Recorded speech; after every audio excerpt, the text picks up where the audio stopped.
भारत में जहां से वो पैदा हुए थे, केरल राज्य में महिलाओं का अस्तर ढकने का अधिकार नहीं था। ऐसे समय में पेरियार जी का जन्म हुआ। पेरियार जी वंचित समाज के साथ जो अत्याचार हो रहा था, मानव समाज के साथ जो अत्याचार हो रहा था, मानव सभ्यता के साथ जो अत्याचार हो रहा था, उसको पेरियार जी ने बड़े नजदीकी से देखा और बहुत दिनों तक देखा।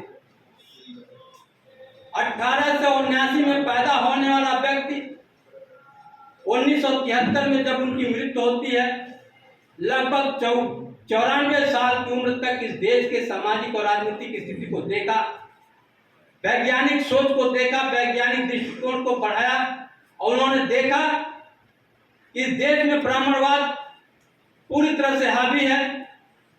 कर्मकांड पर देश के समाज के व्यक्ति को गुमराह किया हुआ है। धर्म के नाम पर, मंदिर के नाम पर इस देश की भोली भाली जनता को ठगा जा रहा है। तो पेरियार जी ने एक सोच दिया, अगर भगवान है तो उसके सामने बलात्कार हो रहा है तो बोलता क्यों नहीं है? अगर भगवान है उसके सामने चोरी हो रही है तो रोकता क्यों नहीं है?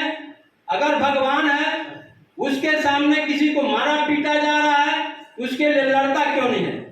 उन्होंने भगवान का पूरी तरह से खंडन किया और कहा कि ये पाखंड है और ब्राह्मणवाद ने अपने स्वार्थ के लिए, अपने हित के लिए झूठे भगवान का को पैदा किया है ताकि अपने आर्थिक मजबूत कर सके और देश की जनता को गुमराह कर सके। पेरियार जी की जो स्थिति है, उत्तर भारत में कभी हमारे संत कबीर जी का हुआ करता था, रविदास जी का हुआ करता था।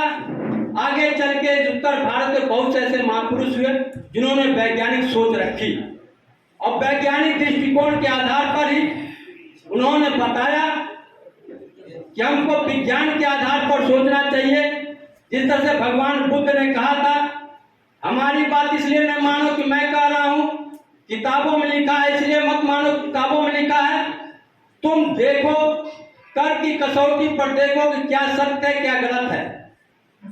कसौटी पर जब देखोगे, उसको कसोगे तो तुमको पता चलेगा क्या सत्य है। और वैज्ञानिक सोच रखने वाला व्यक्ति विज्ञान पर अगर जो विश्वास करेगा, विज्ञान के आधार पर अगर काम करेगा तो निश्चित रूप से पूजा पाठ धर्म कांड से अलग रहेगा और अपने परिवार के उत्थान के लिए शिक्षा की व्यवस्था करेगा, समाज में अपने आप को स्थापित करेगा।